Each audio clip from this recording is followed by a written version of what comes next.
so I decided it would be a good idea to try to say where I'm trying to go with the VW project because it's been going for a little while. So one of the first goals is to create a really good, fast, scalable machine learning algorithm.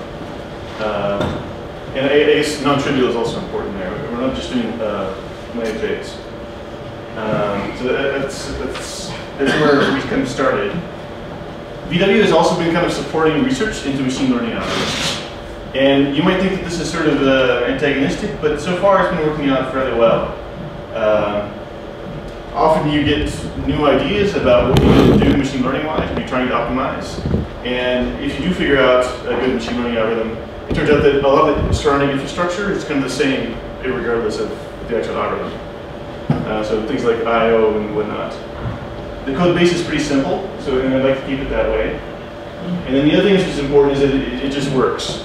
So in general, there are a lot of libraries that you can use to try to enhance a particular program, and we didn't use them. So it's painful, but it's very good at trying to compile things because it's just you just say make and it typically works.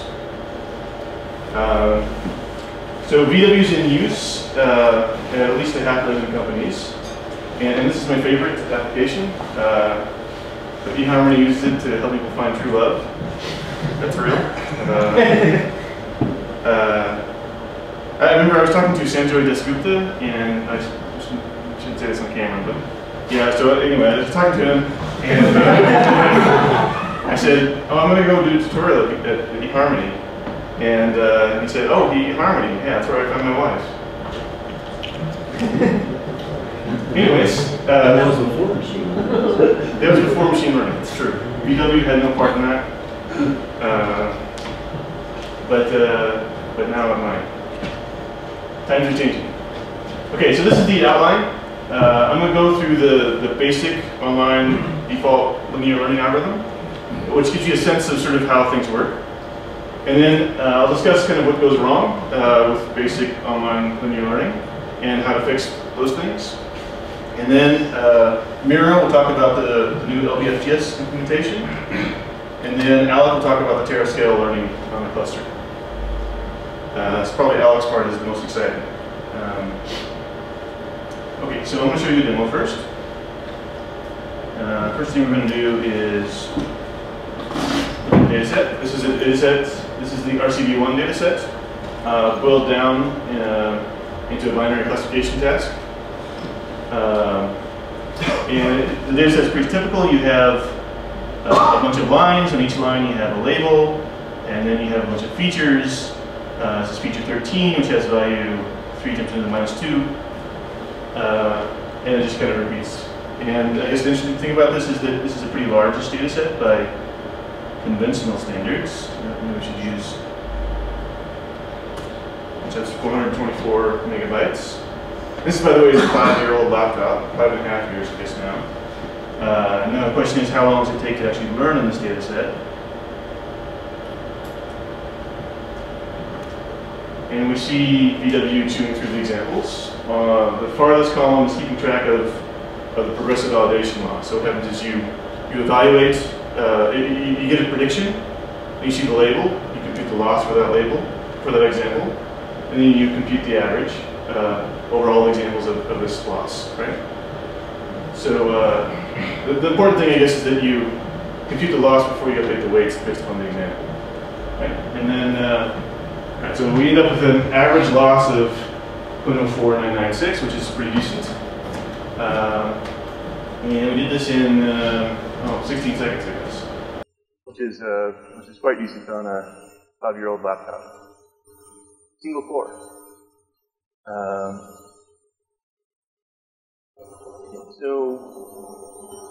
Maybe we should mention a few other things. So this is the same number as here, except that I restarted after every printout.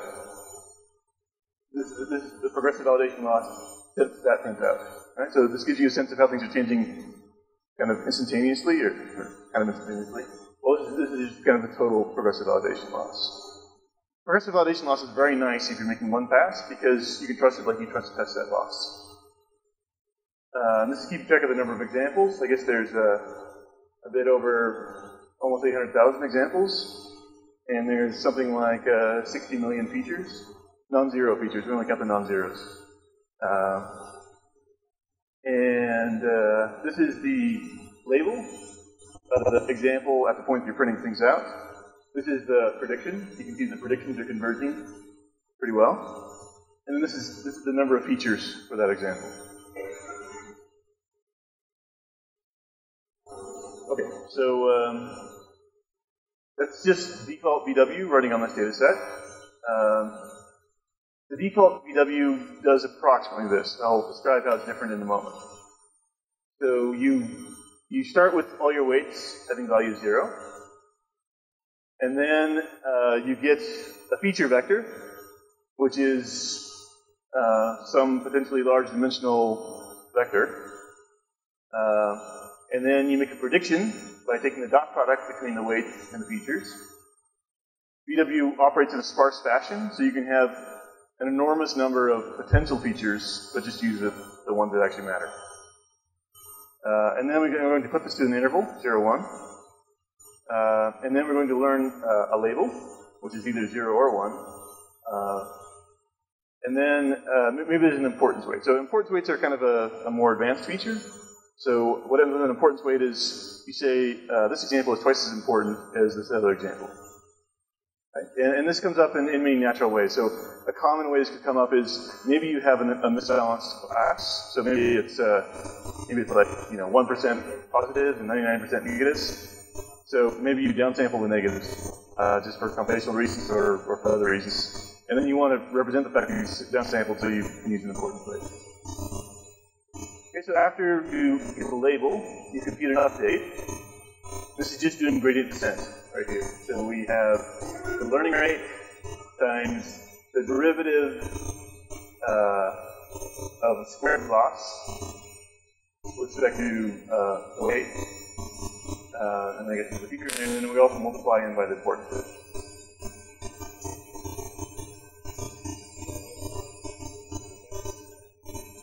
Yes, the average loss is the squared loss.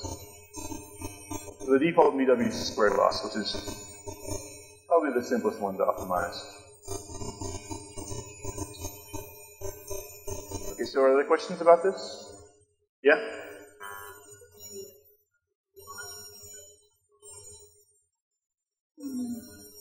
So the clipping is, there's an auto magic clipping going on. So VW, by default, will not output a prediction which is above the largest label it sees or below the smallest label it sees. And it kind of defaults to 0, 1 on something that's the smallest range of labels you would use. So if you want to clip at a different range, like say minus infinity and plus infinity, then there's a flag that lets you adjust that. Now the reason, you might ask why you do that, and the answer is it works better that way. There's another question? Eta. So there's a default eta. The default eta is 10.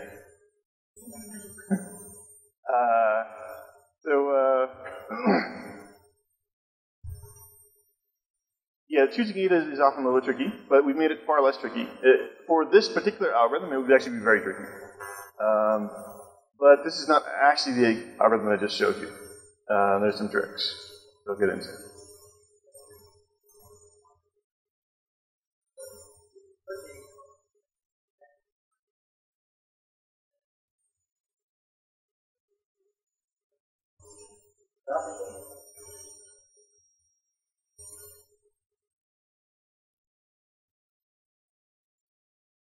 I guess we need to go into how we define a problem.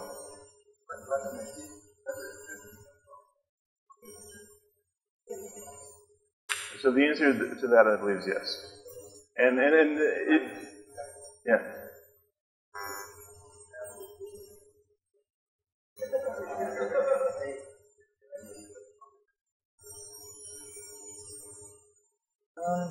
So it would look like squared loss except it's flipped.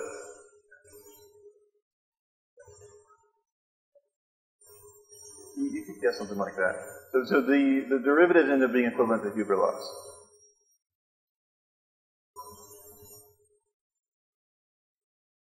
And that's because we clip before we compute the gradients.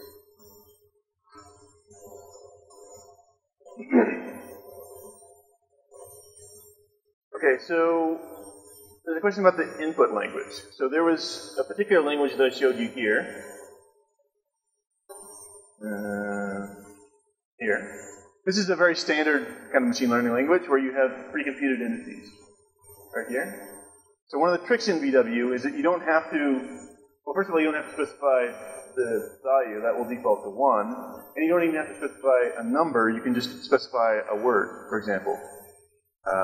And then there's a hash function inside of VW which will compute an index for you. Okay? So that's going to be extremely helpful in many situations where you're dealing with text. So the input language is specified here. There's a portion at the beginning which has to do with label or per example information. And then you start getting into features. So so we have a string, and then you have an optional float. If the float isn't specified, then it defaults to 1. Right. So, and then we have namespaces. So namespaces, stick with the namespace for now. Let's suppose that the namespace is just an empty string, which it can be. And then we have features, which can be a string or just a string. And if a string is an integer, then that index is used. So if the float is missing, it defaults to 1. If the string is an integer, it defaults to that integer. And if the string is just a string, then it uses a hash function to compute an index in your weight array. This is a very important trick because it gives you about an order of magnitude improvement in efficiency compared to using a dictionary, which is a standard way to compute a bunch of numbers for a string to index map. Okay, so now the label is what you expect. We have an importance weight, which I already discussed. You can specify a base. So what does that mean? So you're computing a dot product. That dot product can be offset by the base value, something that you specify. This allows you to do learning of residuals, essentially. Right? And that can be helpful in some situations. And then there's this last thing, this tag. The tag is essentially an arbitrary string, but doesn't contain special characters, like bar, which is used here, or space. And the tag just has information which lets you identify the string, as an example, however you want to identify it. Okay, so the last thing is the namespace. VW allows you to group features together into namespaces. And the language for a namespace is exactly the same as the language for a feature. And if there's a float which is not 1, then that gets multiplied by the floats that are within the namespace. And then when we have features grouped into namespaces, we can start doing operations on those namespaces inside of the core of the learning algorithm. This is, again, sometimes a very important optimization. Okay, are there questions about the language?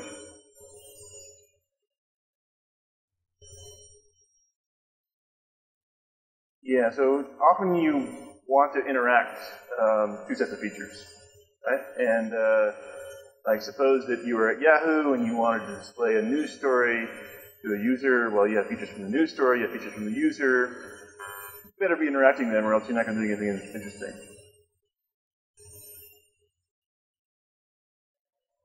Okay, so here's a couple examples. I think it's 3 examples. This is a simple, this is just a cut down of the RTB1 data set. This is a tag. So let's go back a bit. So there's a slight modification from a previous version of VW in that you put an apostrophe here, and then you can specify a tag, and you can have a space. But if you don't want to specify an apostrophe, you can just not have a space here. Probably better to use apostrophe syntax. Simpler. And this is maybe a more complex example. You have a label, an importance weight, you have a tag, and you have 2 namespaces. Drew was the first one who, Drew Bagnall was the first guy who convinced me to do a tutorial. And So right there. So this is for a student who's in Drew's class trying to figure out if there's use works. It's important to use the Drew features and the excuse features and look at the interaction of the two of them.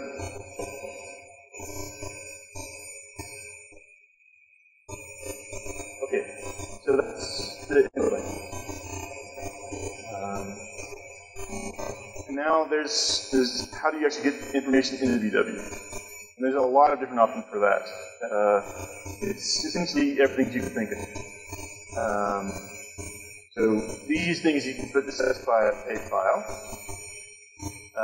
You can use standard in. You can use a daemon on some port that you specify. You can tell it to run over the examples that it sees multiple times. You can tell it to use a cache file. Now here's something important. So I showed you how big this was, 424 megabytes. But the truth was, this -c means it's actually using a cache file. Right? And it turns out that if you use a cache file, it's about a factor of 10 faster. Because it can parse through the cache. The cache file is a very optimized format that it can parse very quickly. Now that doesn't actually simplify the problem very much, because the cache file is still pretty large, 336 megabytes. And then if you want so by default the cache files are not compressed, but sometimes you actually do want to compress them as well. And so you can use a compression on the cache files. All right, so, yeah?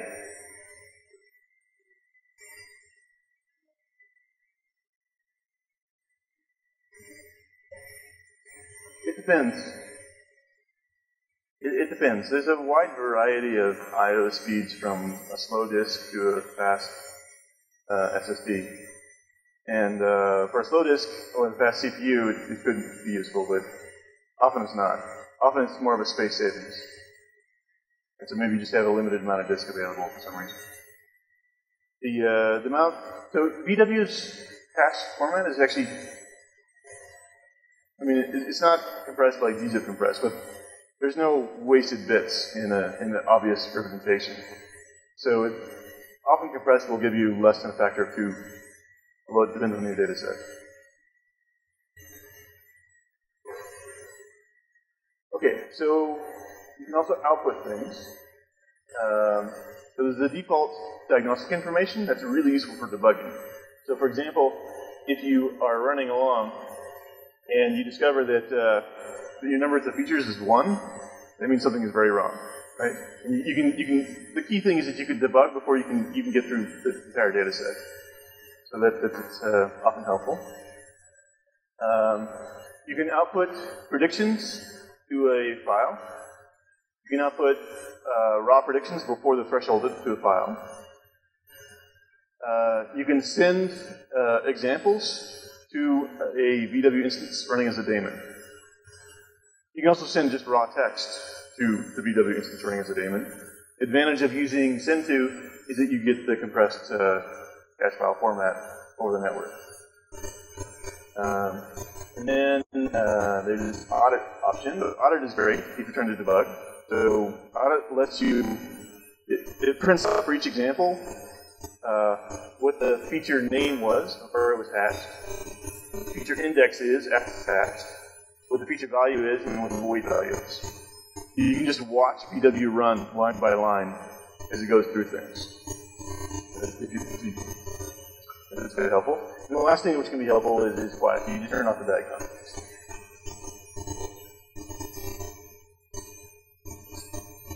Okay, so you can also manipulate examples inside of VW. So you can tell it, with ST, you tell it to ignore the label. So there's no update going on.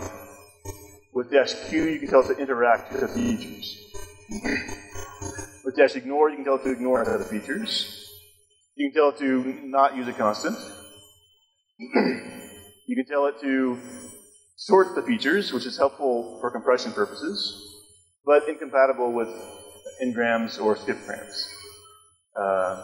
So sometimes you want n-grams as features, and in which case you can't use sort features.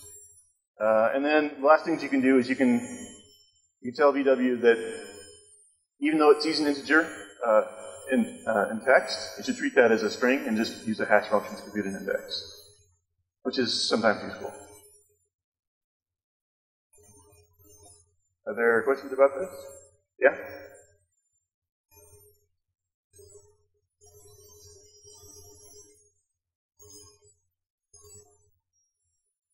No. VW just runs through files in order. And that's actually very important because if you're doing online learning, then if you have all pluses and all minuses, you're going to lose.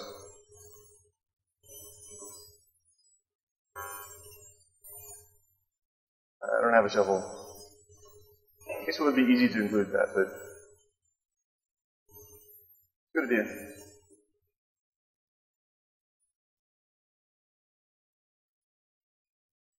I think often if you're working with large data sets, the format that you put the data set in is a design decision. And then you're either choosing to put it in a sorted format or time-ordered format. Both of those work pretty well with online learning. Okay, so now the update rule. So the update rule is kind of complex, but let's just think about it a bit at a time. So we have a learning rate, that's L. And if we do multiple passes, we can decay the learning rate between the passes. But by default, that doesn't do anything. D is actually 1. And then we have this kind of funny power thing, P. And so now we need to talk a little bit about how learning rates work. So if you have a constant learning rate, you never converge. But that can be what you want if you're trying to do state tracking. If you have a learning rate which decays like 1 over t, that's very aggressive. But that can be justified when samples are IID. If you don't believe your samples are IID, then 1 over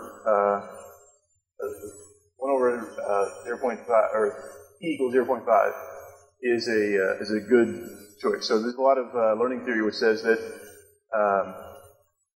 if eta decays like 1 over t to the half, 1 over the square root of t, then that's kind of mini-max optimal. Okay, so things in between 0 and 1 can be justified one way or another.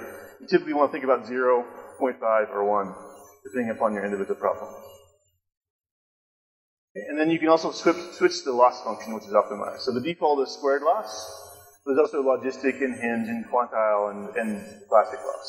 So the classic is what I just showed you. There's some differences associated with these other losses, which we'll get to in a moment.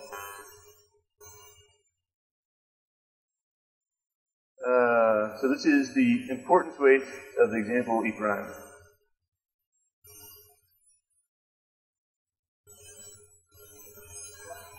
So I guess the point is that we're decaying according to the sum of the importance weights rather than the sum of examples. Okay, so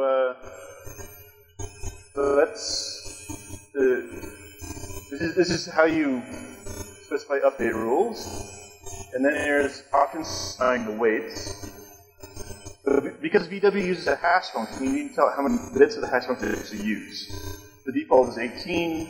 I think larger numbers be useful, but you can also use smaller numbers. 18 is a nice number because it fits in the cache as well. You can specify an initial regressor, specify a final regressor. You can specify a readable model. This is very helpful if you're trying to understand what's going on. You can say, print out the regressor that's learned in a readable format. You can also save after each pass. If you're doing multiple passes through the examples, often you want to use some sort of early stopping to figure out which regressor you're going to go with, and then you can just save per pass. And there's a couple initialization of weights things. Okay, so I'm going through these basics relatively quickly, just to give you a sense of what's there. I realize now that one of the things that I forgot is that truncated gradient is now there, as well as L2 regularization of the online learning. You can use those both simultaneously. So you can do L1 and L2 regularization of the weights. Okay, so that's the basic system. And now, that's essentially the default system. But I think it's important to think about how you're going to compute a dot product with the features again when you compute the change in the prediction. So you end up with a norm of x squared. And the question is just what is this change, what is the S of h value going to be? And we've computed this. This is computable in closed form for all the losses that we care about. In particular, for squared loss, you have this 1 minus e at the 2.71 type e. E to the minus h. H is the importance weight, eta is your learning rate, x transpose x.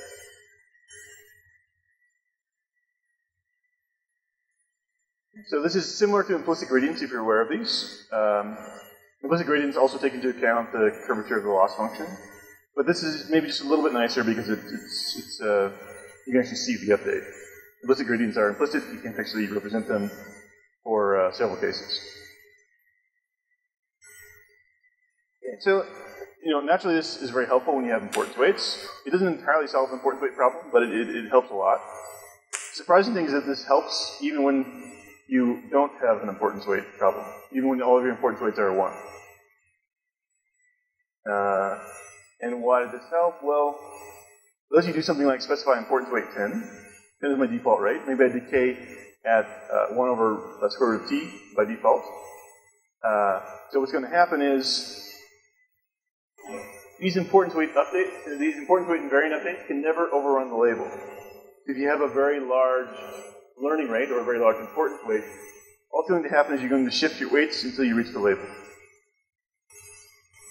So if you have a very large learning rate to start with, all that happens is it's like you have a learning algorithm optimized for the realizable case, where it's possible to predict perfectly. You move your weights all the way over until you get things perfectly correct, then you go on to the next example. It turns out to be a very nice default.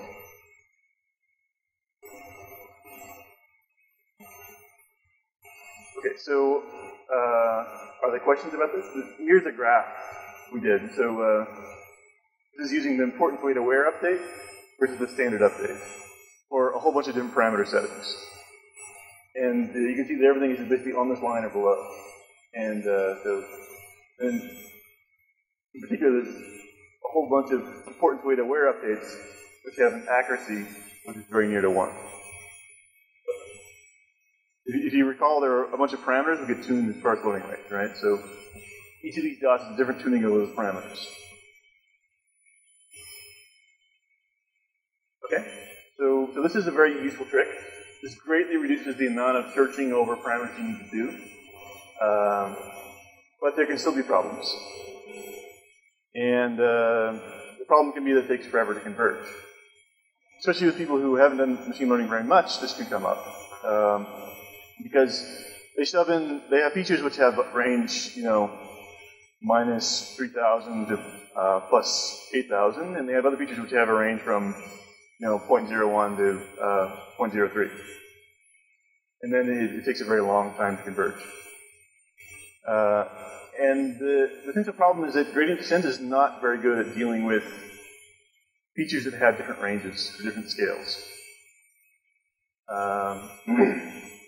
But I think it's helpful to think of things in terms of units. So every dimension is a unit. And what you want to do is, we want to think of the output of the learning algorithm as a unit transformer. It transforms from the units of the input features to something like the probability or the median or something like that.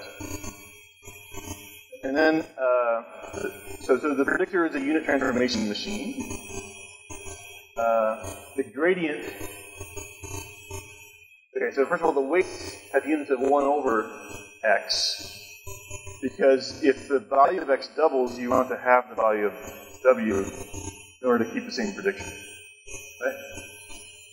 And then, the gradient has units of x, of xi. So you have this kind of strangeness where you're adding the gradient to the weights, and the units don't add up. So that's a problem. There's various tricks people have used. The first things you can do is just don't do that. So you just have these which are reasonably normalized. But the more fun one, you get a more sophisticated update. So John Gucci was one of the people who worked on this. You can have per feature learning rates, which depend upon what you've seen for that feature previously.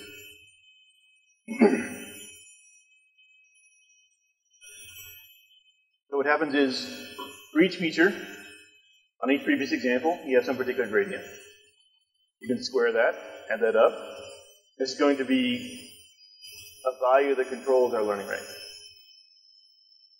Now, the learning rate for feature I is proportional to our base learning rate, divided by this per feature quantity to the power p. In John's paper, it was a half. Okay, so now, this is a gradient as units of x squared, because we're squaring it. So the natural units of this Li quantity is x squared. And that means that if p was a half, the natural units here would be x.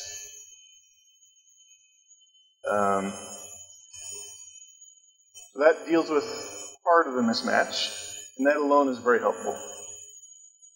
You can use other powers. One which interests me right now is p equals 1, in which case you don't have a units problem anymore. So this is a very aggressive type of learning rate. So when you use a p which is less than 1, then we still have a units issue.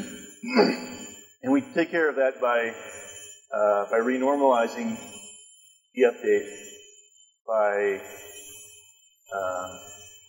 the norm of the feature squared to the, this is wrong, this is a 1 minus p, not a 1 over 1 minus p. The 1 minus p power. You can turn this off. This makes some people feel squeamish because it actually alters the optimization optimization criterion. So you can turn it off if you want, and then it will work worse, and you can feel happy that you understand better what's going on. Okay, so now I'll show you what this looks like.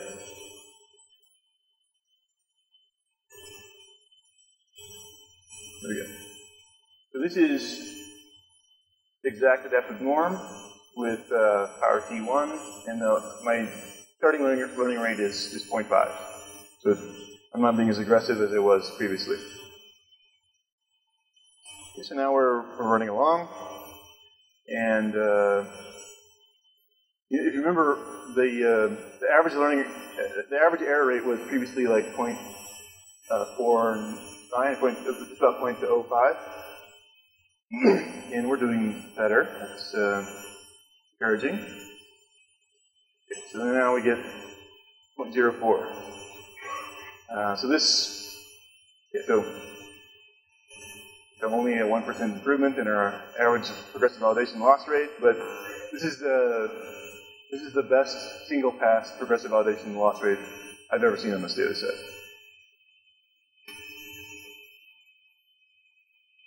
Okay, so I think we're about done with my part. Oh, I should mention, there's a question?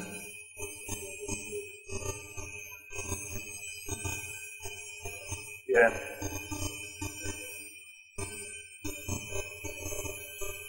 So regression is there by default. We're doing squared loss. So you have labeled what's happened to be 0 or 1. And in particular, if you're using Hinge loss to logistic loss, you need to have labeled 1 and minus 1, because of the way the loss one's defined. Multi-class is not there. Easy, of course, to do one against all type things with W. Hopefully that will be changing in the near future. Yeah.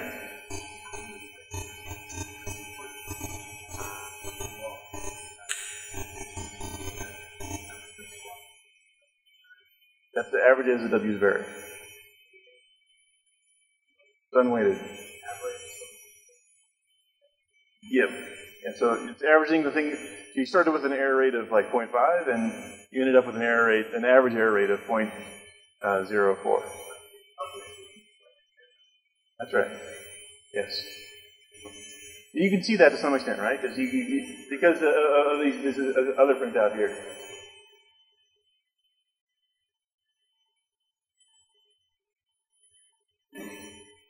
Okay, so the interaction of adaptive updates and importance weight invariant updates and the normalization is complex. It's there. You can see it, but I think basically we need to write a paper about it. It does work quite well. So I'm done with my parts. So next Mira is going to talk, and then Alec.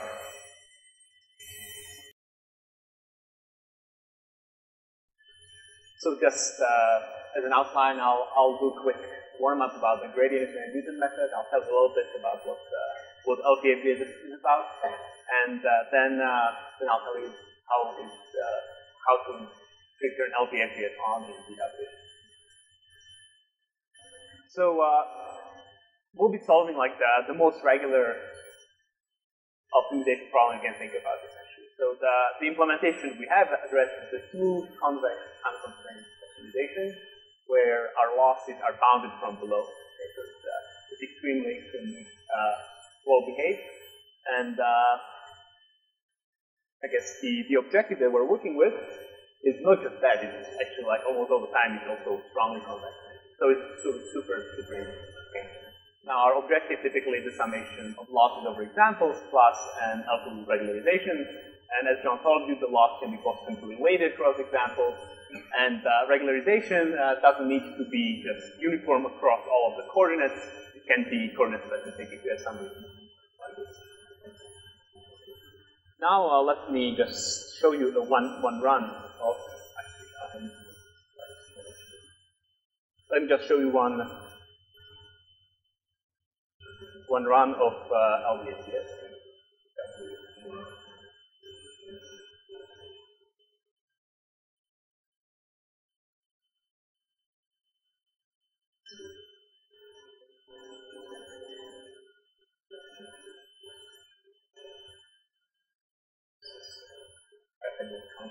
Different display types. Let's try this how that works. So I'll set this one.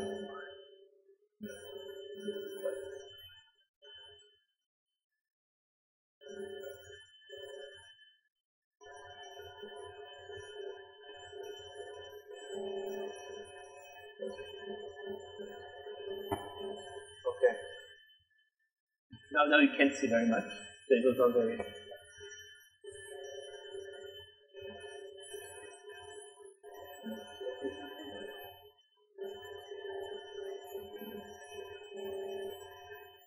Okay, so maybe, so now you can maybe hopefully at least see the stuff here. So I'm running DW. The first set of switches is simply related to the way where I'm getting my data. I'm getting my data from the cache file. And then the loss function I'm using is logistic. P20 is also simply data related. These are the options that actually LBFGS cares about. So the first of them simply turns it on, the batch optimization rather than online optimization that is done by default. The second one specifies a memory parameter. I'll tell you a little bit more about it later. The third one specifies a regularization parameter. That was the one that's previously the objective.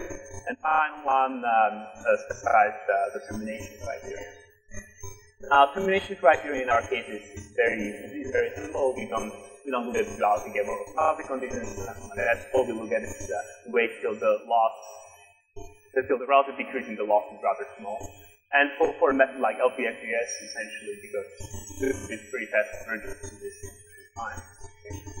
Now there is a printout that was the reason of me trying to make this smaller, because this printout is a little bit large. But let me just maybe give you the headings of the columns. In the first column, there is an average loss. And this average loss is the value of my objective. So this is not an online loss. I'm showing you exactly what the value of the objective is after each pass from the data.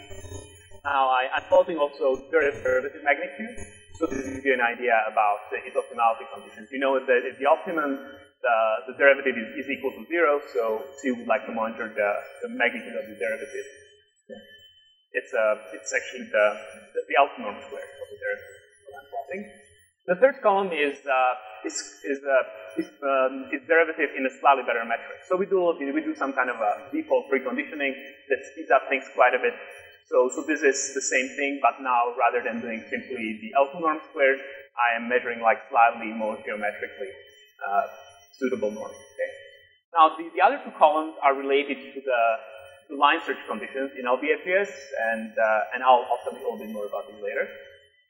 And finally, there is the other column is this time. Now let's see whether I can make it big enough and tell you what.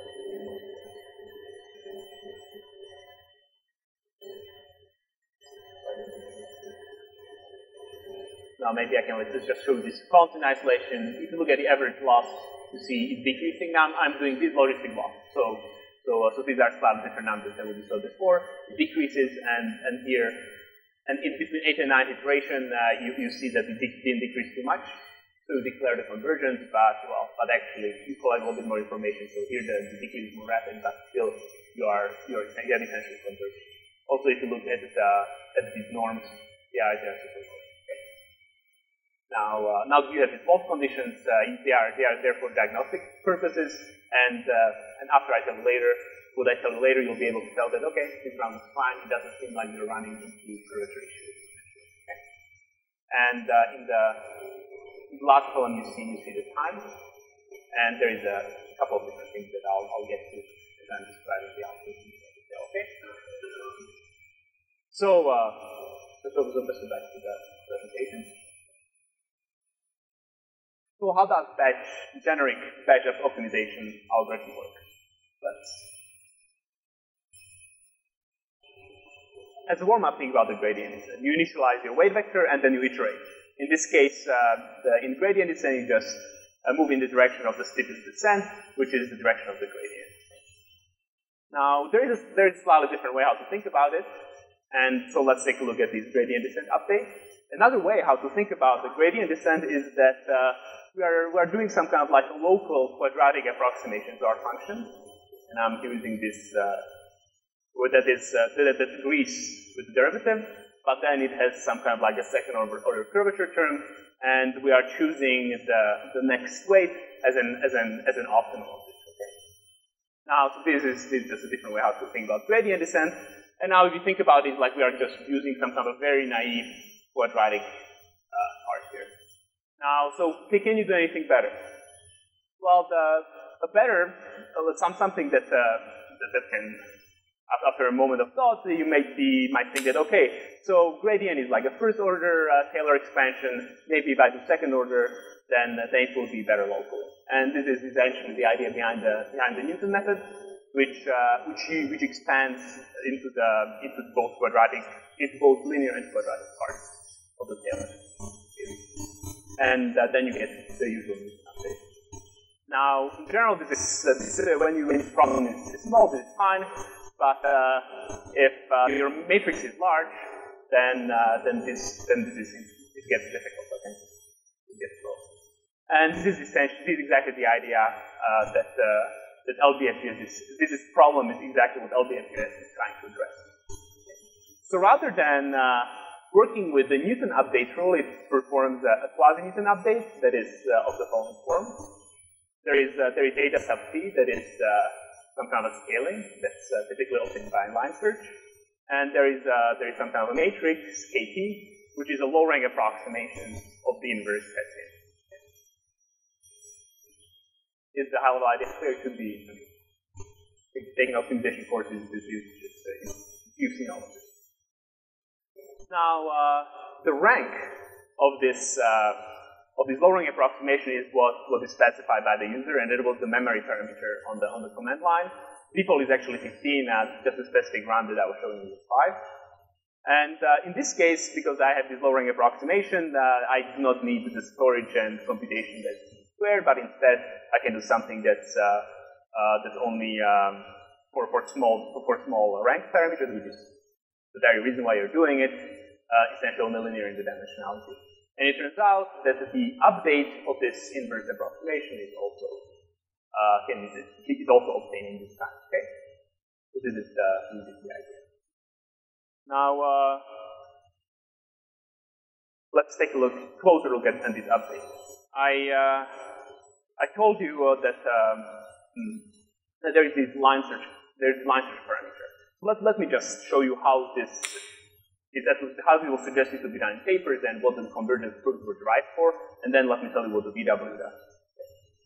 So VW doesn't quite follow that. Okay, so the direction of the step is determined by this quasi-Newton update, and then the step size is chosen to satisfy something called the Wolf condition. Let me just give you an intuition about those two Wolf conditions. The first Wolf conditions is what I'm showing you now is a slice of the function in this update direction. Okay. So remember, I have some current function value at the step t, and I'm trying to figure my next way. I'm given the direction, and I would like to know how far I'm supposed to go. Okay, that's the goal here. The first Wolfett condition is trying to make sure that I am decreasing sufficiently relative to my initial local situation. So the way it does it, it looks at the derivative at the point and draws a tangent.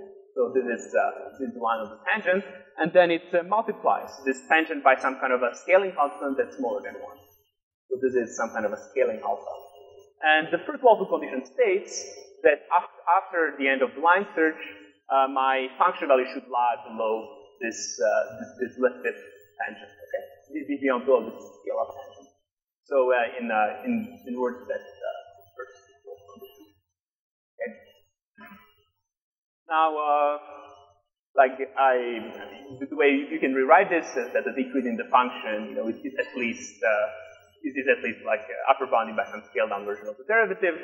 And what I'm outputting as a diagnostic is simply this ratio. I rewrite this first as an upper bound on the alpha, and the thing that I report as Wolf1 is this first ratio.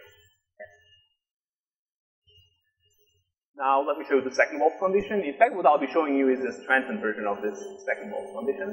And the second Wolf condition is instead looking at what progress I'm making in matching my first order optimality condition. So remember, the first order optimality states that the gradient should be equal to 0. Now I'm looking at the version of this along my line. So I begin with some kind of a slope, and what I would like to do, I would like to make sure that the magnitude of the slope after the end of the update decreases by some kind of a fraction. That's essentially the second Wolf condition. And again, in words, there is some scale here, some scaling constant beta that's smaller than 1, and I want to make sure that my new tangent in this direction at least scales down by it. Okay. And again, I convert this thing into a ratio because ratios are, at least for me, simple to think about, and I call this the reusable. If you're wondering what is the strengthened part, strengthened is because of this absolute value. The original Wolf condition does not have the absolute value.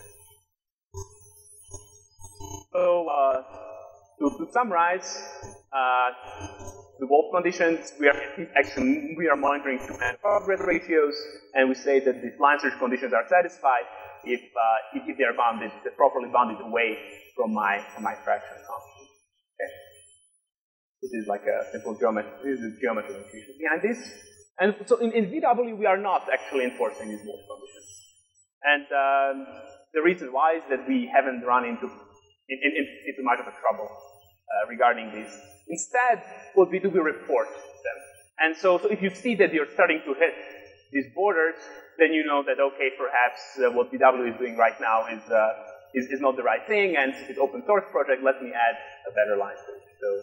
So this is essentially for you to keep there and hopefully improve it if you care. Okay?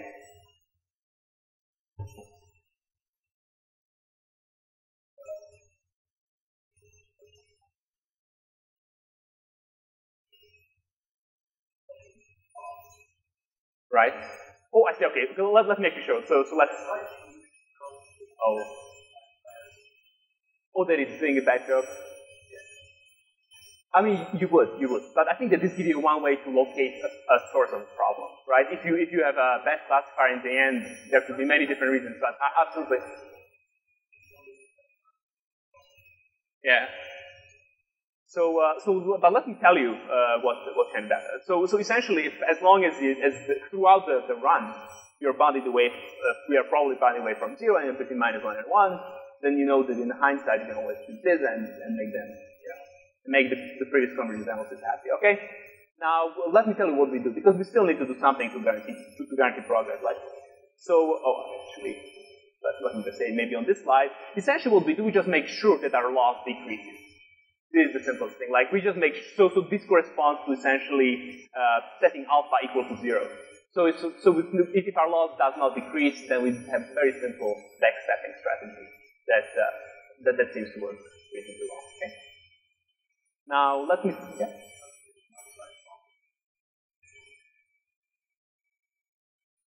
Exactly. That alpha is anyway like suggested to be quite tiny.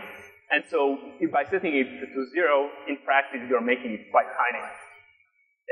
So essentially, that's what the only thing we verify is that the loss decreases, and so essentially we just verify the Vowpal, the first Vowpal condition. And okay. Now let me just summarize it for you, and this is essentially almost the last slide. So the line search part and termination in VW. In the first iteration, we actually do something a little bit smarter. Rather than simply using our preconditioner and trusting it too much, we actually do we evaluate the curvature. We evaluate the directional derivative in our direction and just perform a Newton step. And this gives us usually we do not need to backstep because it gives us the right idea about the scale of this first step. So this is what we do in the first iteration. And from then on, we rely on essentially inverse Hessian approximation provided by LBFGS. And as you saw, actually, let me show you now the previous slide because now I can explain you what it is.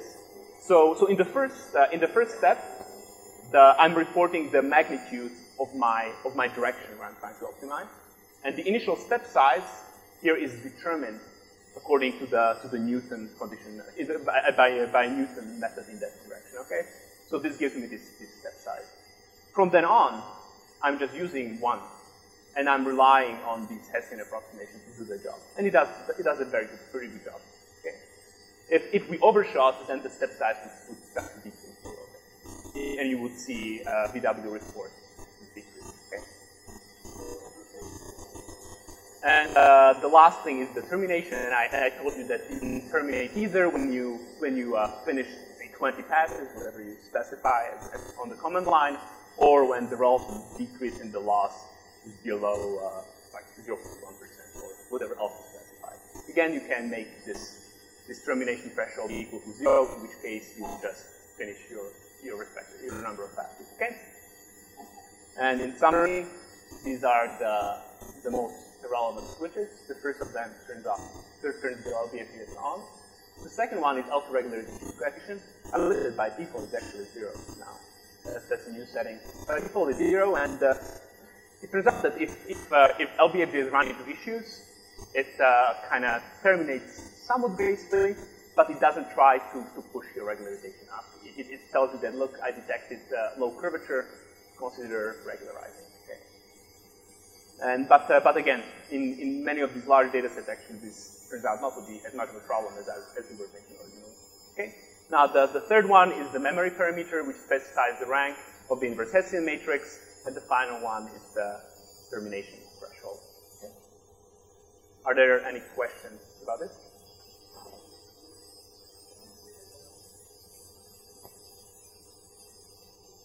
What do you mean? The first Wolf condition, like if you for alpha equal to 0, the first Wolf condition only set like is equivalent to the decrease of the loss.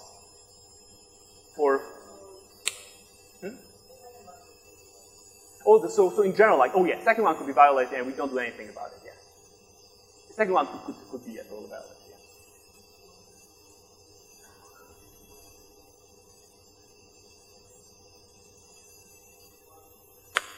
Probably in this case, I don't know. I haven't thought about it.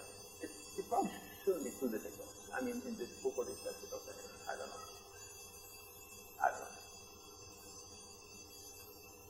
Yeah, but I guess, so we just kind of rely, so by our termination criterion kind of relies on the fact that this is a passive conversion technique.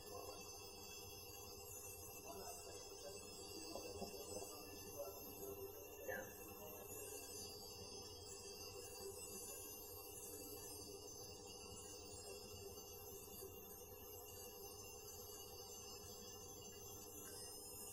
I mean, it's definitely worthwhile thinking about that individuality. But again, it's open source.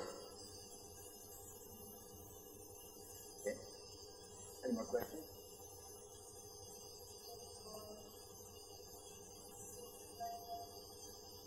Oh, I guess Alec will tell you about this more.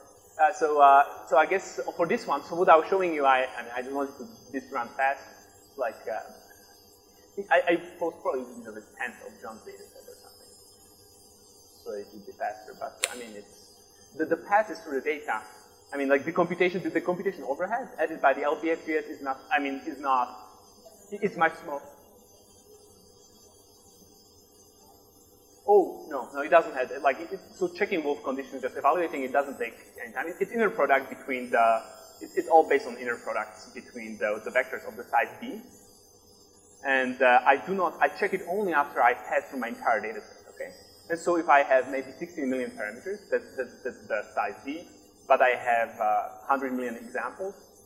So essentially, the calculating of the gradient is the dominating, is the dominant cost here.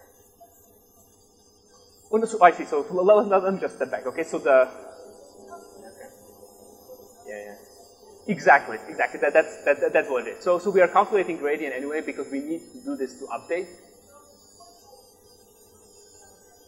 Yeah. So that might. I mean, yeah. As I said, like because it's not a problem. That's why we don't enforce it. Okay.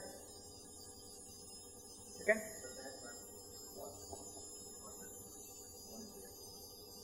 No.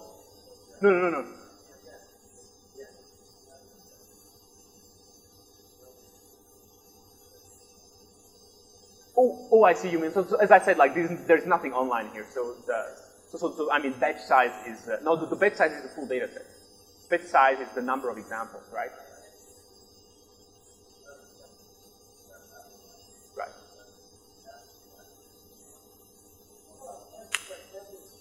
I mean. Okay, so yeah, this is a semantical discussion. Okay, so yeah, okay, yeah. We go through like the entire data set. Okay.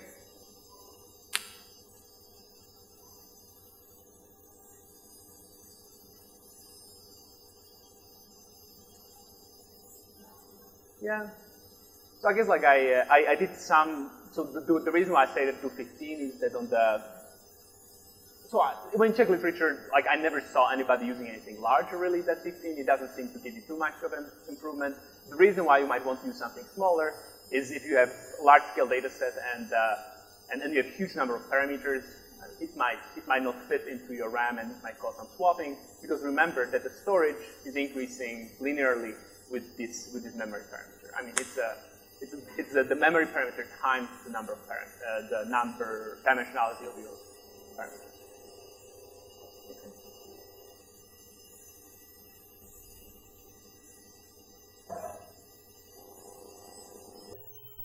So just to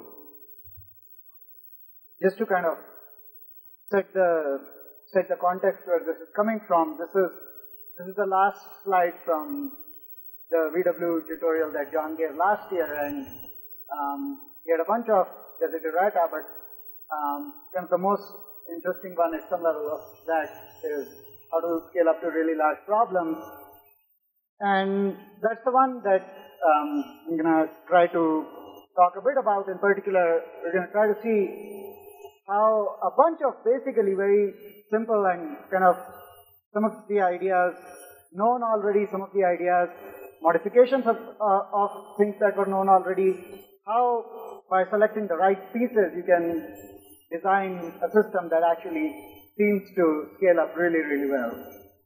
And so again, to understand what some of the choices that have been made in this work. Let's quickly go through some of the design considerations that were implicit. The first one was that we wanted whatever we do to be compatible with Hadoop. So a couple of reasons. Well, John works at Yahoo, so it's kind of do that. But actually there are good reasons to meet this objective. People have spent for a few years optimizing Hadoop, making it robust at a systems level, making the file system very efficient for distributed access, and while it has drawbacks for distributed machine learning, it's still a good distributed system. So we kind of wanted to draw upon the systems aspects of it. But at the same time, we did recognize that Hadoop or MapReduce in general is not really a good abstraction for machine learning, mostly because it's very unfriendly for iterative algorithms. You kind of have to run them very artificially by essentially running MapReduce again and again and again, and that adds a significant overhead to your system. And so we wanted to have a system that's more iteration friendly, because kind of both, at least Nero's and John's parts as you talk, were talking about algorithms that were inherently iterative, and a lot of other algorithms that people use to solve the optimization problems for machine learning just tend to be iterative. Another practical consideration that we took into account was that we don't want people to say that, and this is a problem with a lot of parallel learning, parallel computation often, that you have to kind of sit down, you have to redo your algorithms, you have to redo your code in inherently completely different ways. And we didn't want people to tell people that, look, you have to throw away the years of engineering effort that has gone into efficient learning algorithm design. So we wanted to introduce minimum code overhead for parallelizing existing algorithms.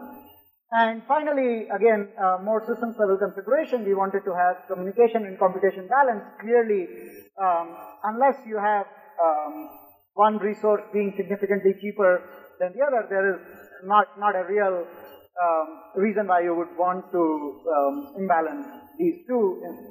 In general, common sense says that imbalance in either direction would hurt the performance of the system. So, and finally, you have to keep in mind that we do want the system to scale up, not just to large problems, but to scale up to large clusters as well, because we don't want a system that maybe gives you speed ups when you use it or on 5 or 10 or 15 nodes, but if you try to go up to more, then you just start to see a taper drop. Okay, so and what I'll be describing hopefully in the next 30 minutes or so is a Hadoop compatible version of AllReduce. AllReduce is kind of a standard abstraction that's been known for a while, which we'll go over. And one of the nice parts about the system is that the system makes it compatible with Hadoop. It provides various routines for parameter averaging that you can combine with online learning as sort of a very, very basic distributed system, and uses these very directly to get parallel implementation of the online algorithms just by naively parameter averaging at the end, and then makes them even better by combining with distributed implementations of some of the batch algorithms such as conjugate gradient or LBFGS and so on. And we've over this past summer and after we've spent a fair bit of time experimenting with the system. Seems pretty robust at a systems level. We've run it up to about 1,000 nodes for several thousand node hours, and seems to have very minimal failures on the clusters we've tried it on, and seems to be pretty scalable in terms of speed ups. Okay, so before I go into the distributed system, I just want to tell you that the system will run on a single machine as well. You do not have to just buy a cluster before you can start running VW now. And even if you have a 2-core machine, you can just very simply use at least the 2 cores at once. So, and the basic, the basic approach is going to have a very sort of this there's always going to be these two things which are going to come up in the next few slides, and as I go, I will explain. There's going to be this spanning tree construction, which basically which will be just a first step for the algorithm that sort of master node will do right at the beginning, and then that process will stop for all intents. And then you just launch, for instance, if you have 2 cores on a single machine, you just launch VW twice, each time running on a different core, and you distinguish between the two different runs by giving them 2 different here node IDs, which specify that these are 2 different runs of the process. And we're gonna go into the parameters that you need to specify for this next. Okay, so the main parameters that you need to invoke for a distributed system. So you need to have you need to tell your nodes what the spanning tree server is. So the idea is that there's a server that its only job for which is to kind of construct a communication topology, which is just going to be a tree, and you have a bunch of worker nodes that are actually going to run a learning algorithm that are going to run VW, and so each of them connect to this span server by the first argument. So for instance, if you're running just on a single machine, you would just set this to localhost. Unique ID is going to be an ID that, so you could have on one computer, you could have several different processes potentially using VW running. If you have that sort of a scenario, unique ID just specifies the ID of the particular job that this node is associated with, and this is mostly, again, most of these arguments are more optimized for the cluster parallel implementation as is going to come up. And total reflects the total number of nodes that are running, so this will be 1 or 2 or hopefully 1,000. And node ID, node reflects the node ID of a cluster in a cluster parallel job. And again, if you actually run, for instance, in a Hadoop cluster, most of these arguments will be kind of implicitly decoded from the environment. You wouldn't have to actually sit down and specify them. Okay, so, but before I get to a non-Hadoop, to how these things work on Hadoop, I just wanted to again emphasize that all of these things work in complete generality. You can have a non-Hadoop cluster and things will still work. So let's just quickly go through how you would do that.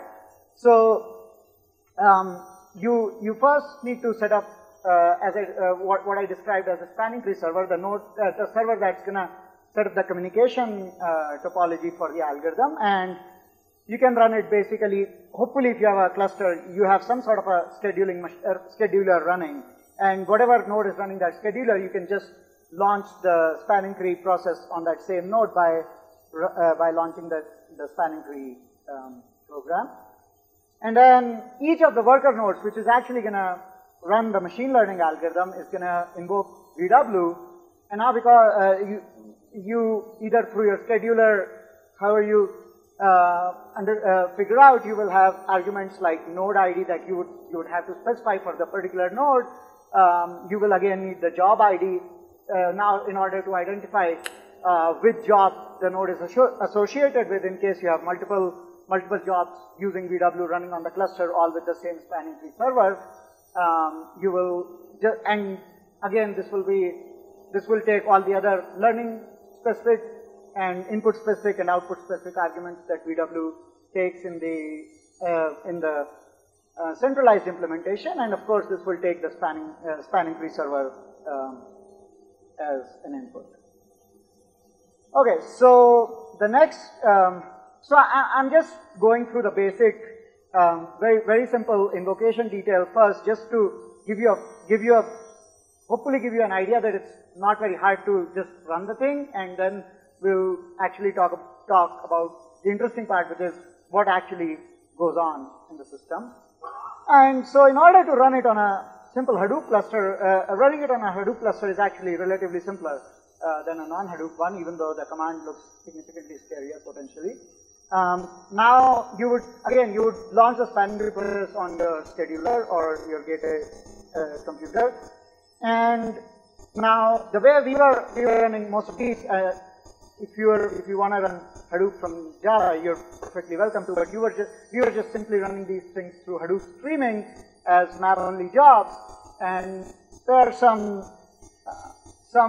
parameters that I've left here. I've omitted a lot of them that is specific to Hadoop, but just a couple of things that you actually need to know are so you can control the amount of memory you allocate to VW by this argument. You will specify the input and output to the mappers, and basically you would typically have some sort of a very simple shell script that you will end up writing that the mappers will actually run. So here we see that there is this simple script run vw.sh that I will show some important aspects of in a little bit, that kind of serves as a mapper, and it takes a couple of simple arguments, and we are running this as a map-only job, so there is no reducer.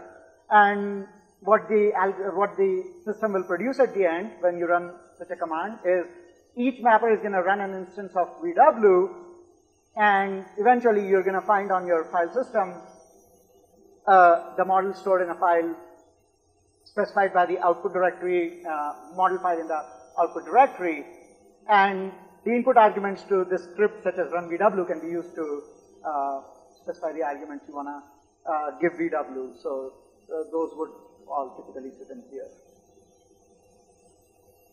Okay, so there are a couple of kind of just simple and stupid things that you sort of have to do because Hadoop doesn't provide them to you in a nice way, and those are basically things like Hadoop does not implicitly give you a way to control the total number of mappers that will be launched.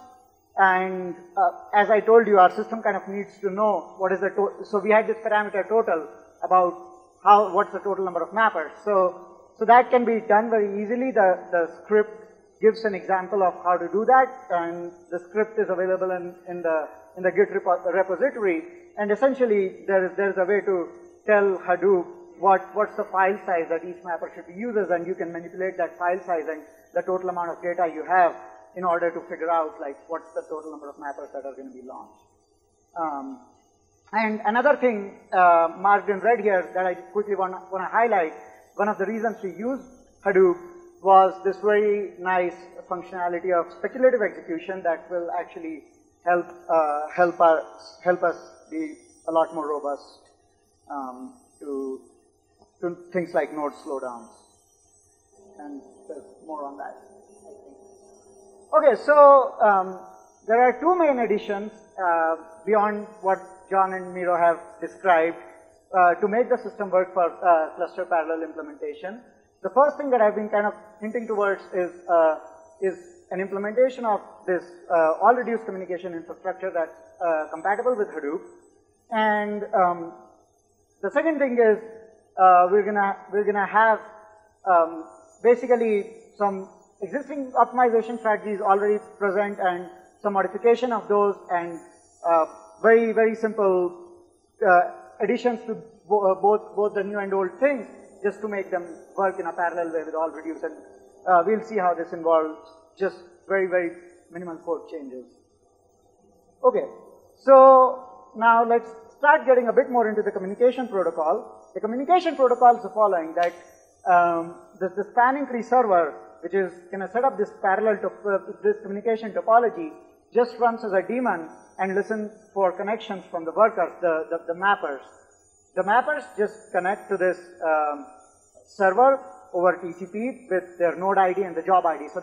So the master knows that, okay, this is the node number which is running for this task, and if it ever receives two workers that have the same node ID and same job ID, then it knows they are duplicates. So this is actually something that does arise when you turn on speculative execution with Hadoop. So what speculative execution does is, if some process is lagging behind, Hadoop will launch that process on another node. So maybe this node is slow, let me launch it somewhere else. And now this node might have already connected to the master, a second node is launched, connects to the master. Now the master knows that two nodes are running the same process, I should keep the faster one of them. And that's something that the code currently does. So if the idea is that if you have a few slow nodes in the system, you get away with it because they are relaunched somewhere else that's hopefully not slow, and then we end up keeping that one. Yes? I'm not sure. I'm not sure if Zookeeper does this at the moment.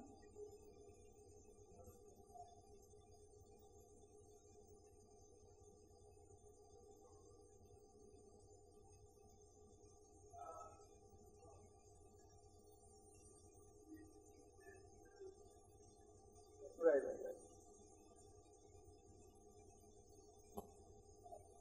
Okay. So, and as I said, the other things like node ID and job ID and such things, you don't really need to specify anymore when you're at least in a Hadoop environment. These can be figured out. And again, these are all present in the scripts that are provided in the Git repository to help you run the code very, very easily. So you should go take a look at these. And then what happens once this, okay, so now the nodes have connected to the spanning tree server. So as you must have already guessed from its name, the spanning tree server creates basically a tree. So it creates a tree topology on these mappers, and we've kind of tried to guess at some aspects of how this topology might be good based on the closeness of nodes, although there is probably room for optimization there. But once this tree topology has been decided in terms of node IDs by the master, it just tells every node, okay, this is your parent and this is your children in the tree. And at this point, the master's job is over. It can terminate. And now each node knows its parents and children. It can connect to them via TCP. And AllReduce is now going to run communication on this spanning tree. Okay, so what is this AllReduce thing? So it's a very simple abstraction. It basically has a bunch of nodes connected by a tree. All of them start with a number or a vector of numbers. And we're going to just do the simple example of summing up these numbers, although you can very easily implement several other operations, and I'll show you a couple of quick examples. And yes?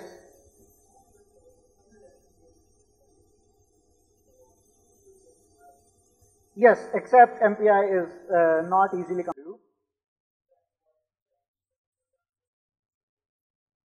So as I've already alluded to, Hadoop, for instance, provides you this very nice speculative execution, which is so this is going to be a significant concern because the algorithms we run can be driven by the slowest node in the system, and so if you have speculative execution that makes sure that the slowest nodes are not that slow, that's a significant speed up. There are, of course, other benefits such as Hadoop provides you a built-in scheduler, provides you a built-in file system, make sure the problems are located close to the data, and so on. So there are benefits of keeping the two. Yes.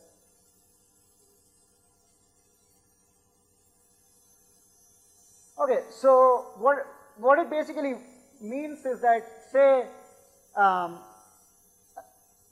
90% of your nodes have finished processing their data, 90% of the mappers. Then basically for the remaining 10%, it will restart them in some other places. And so basically if these 10% are being slow because they are not really getting scheduled on the processor at all, then the new ones that you have scheduled will probably finish much faster because they are hopefully scheduled on freer nodes. And that's basically the semantics of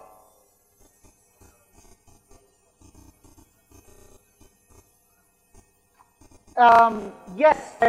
So it it might go processing time, but it will hopefully be twice the processing time of the fastest node and not twice the processing time of the slowest node. And so yeah, that's kind of a price you can end up paying due to running a decentralized approach. But as we will see, we do get pretty significant speed ups. Yeah.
No.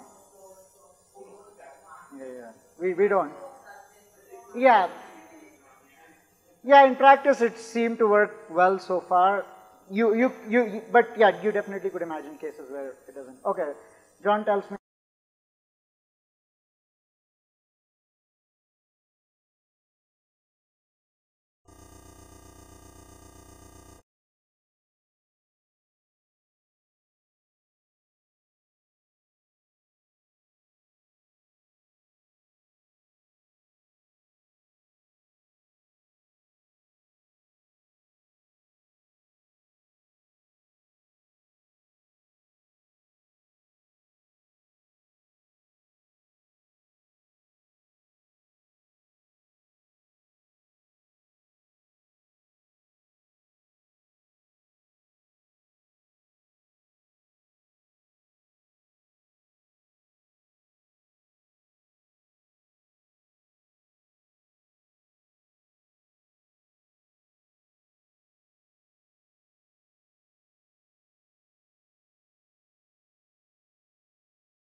Latency is not that big of an issue.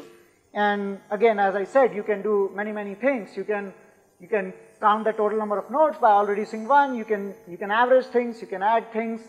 You can average things in fancy non-uniform ways. You can gather. You can do a gather operation where you get each node's number, and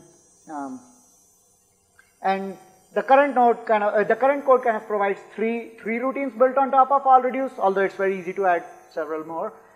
So currently we have just an accumulate that gives you a sum of vector valued things, an accumulate scalar that just adds numbers, and an accumulate average that does weighted and unweighted averages for the parameters. Okay, so just to give you a very quick idea that this does not involve serious code change, I have here a very simple code snippet from from the SGD code that John was using before. And this is, of course, this is a very simple parallel algorithm right now. This is not the one that you're going to want to eventually use. But here, what the very simple parallelization strategy I'm using is that there are k nodes, each one is running stochastic gradient descent completely in parallel. At the end, I just average their parameters. And all I have to do is to add this one call to accumulate, and well, I have different versions of accumulation, so I have a couple of extra lines, but really with one extra line, you go from the serialized implementation to the parallel implementation.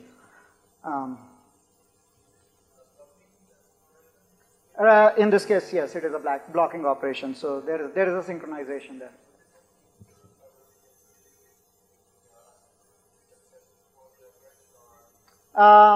You can do that, but it typically doing it by some sort of a gossip algorithm is much slower than just doing it over a spanning tree if your network is not too overwhelmed. So it scales to at least 1,000. We've tested it that far, and we haven't. Turns out it's a bit tricky even at Yahoo to ask for more at once.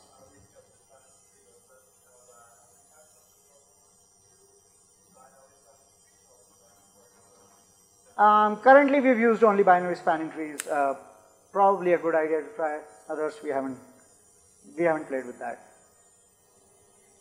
Okay, so now in the next few minutes, let me just give you a brief overview of how other algorithms can be parallelized using AllReduce, and what are the design considerations that we would actually we'll actually make. So okay, so for instance, now we can take LBFGS that Miro discussed. What all it requires in order to do the entire LBFGS update, it requires the gradient of the loss function, and it requires the value of the loss function. These are just two calls to AllReduce. If you just want to run this in complete synchronization over the entire data. So again, you now have a parallel synchronized LBFGS implementation with very minimal code overhead. Similarly, you could do a very similar thing with conjugate gradient. You have to, of course, do more accumulation now for the Hessian and so on. So really, you can implement several things with very minimalistic code overheads. But now I want to talk a bit more on the optimization algorithm side of things. Okay, Misha.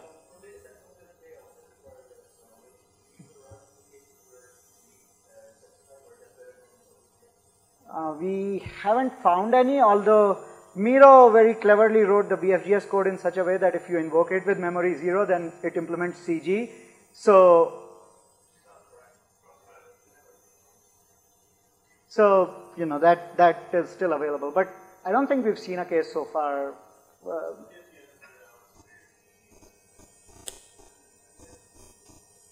Yeah.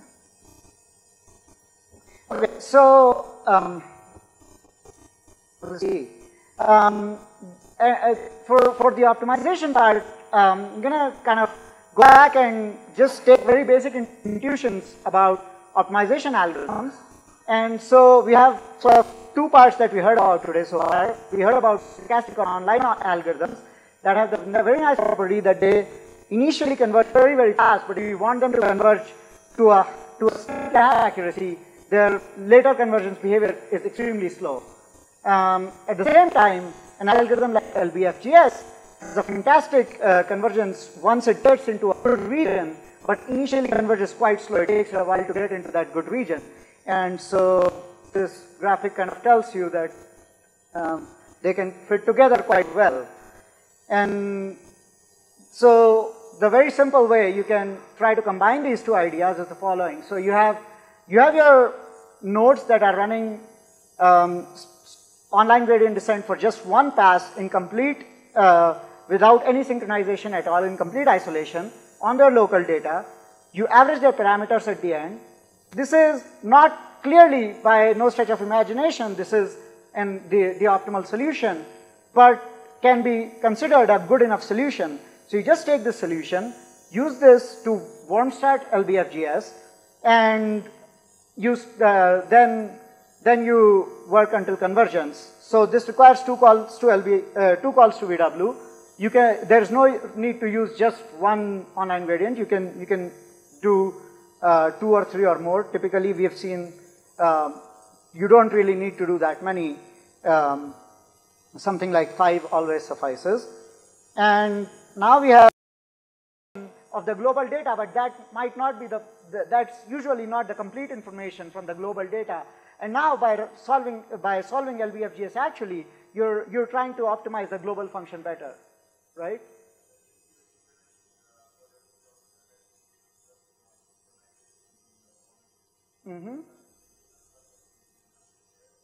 So how would you implement synchronization?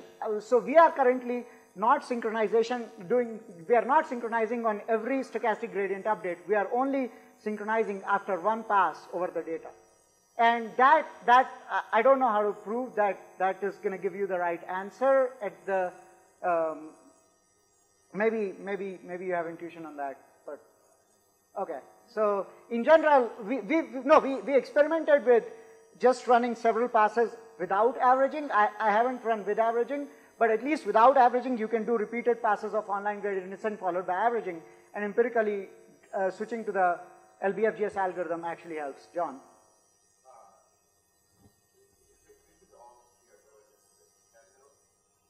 Yes. We cannot run the problem below 10 nodes.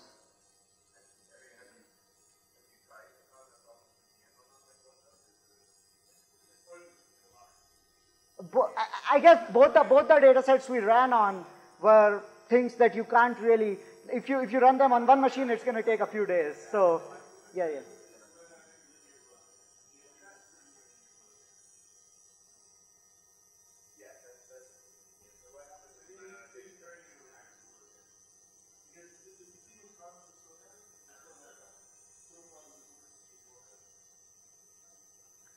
So basically,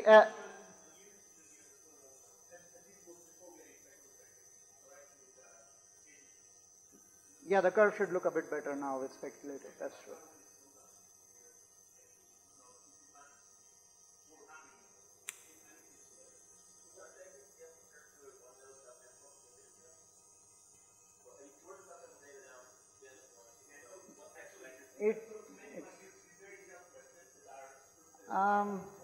Let me see. I might have that slide. No, I don't have that slide. But we did compare to subsampling, and there is a significant gain to be had from running on the complete data. Yeah, that's true. That's true.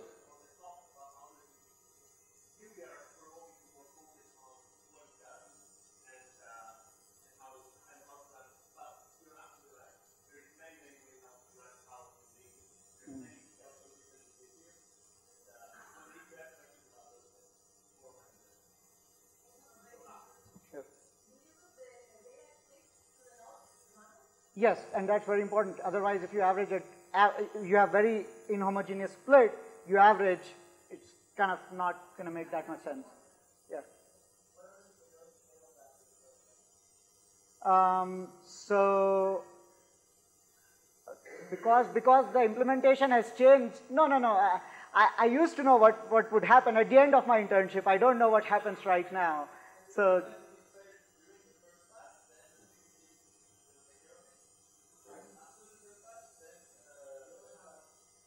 first pass over the data. Mm-hmm.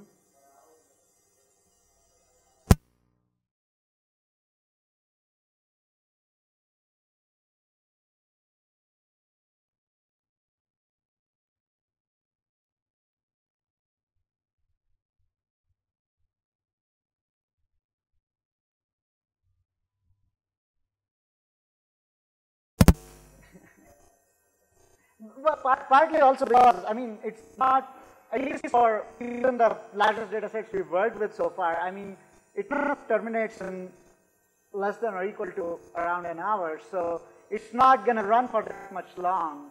Kind of, that's, okay, so, yeah, I need to finish up. One thing that I want to point out is that, so working with the loop here did give us a significant gain because speculative execution does actually significantly help. If you just see for the maximum time spent at in computing at the slowest worker, with and without speculative execution, it's quite clear that we really gain from having this. We tested a few different strategies, and currently the warm start strategy kind of seems to be the best in terms of getting to a pretty small training and tester pretty fast. So I'm out of time. To wrap up, sort of one very definite demonstration that kind of happens through the whole framework is that AllReduce really is a very, very nice and powerful abstraction for machine learning. It's conceptually very simple and yet just works, fits quite well with natural design of machine learning algorithms, fits in great with Hadoop for additional robustness. Unfortunately, I didn't have as much time to give you intuition about the hybrid optimization strategies that switch from online to batch behavior, but they really seem to be pretty effective for the particular task of distributed optimization, and kind of it does really scale up to about 1,000 nodes. That was sort of the goal of this work when started. So I think that's, if you have any final thoughts. Yeah. Oh, you should have this. Yes. I think we're about done. This is my to-do list, and that's what I'm going to be working on for the next year at least. Are there any questions? Yeah?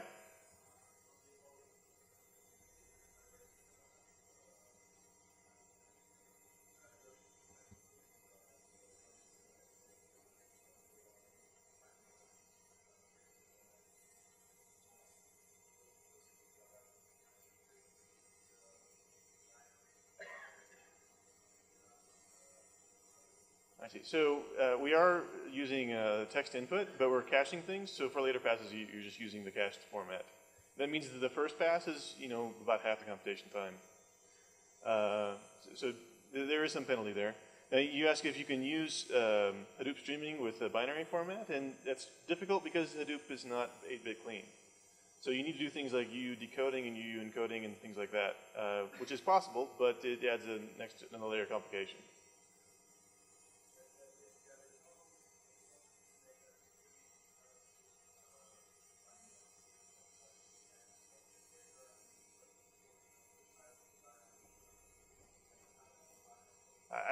I don't know all the details of what exactly. I mean, the Hadoop people prioritize what they're working on, and it's hard to say. Making things 8-bit clean is something that I've wanted for a long time. Okay, so I hope you learned something.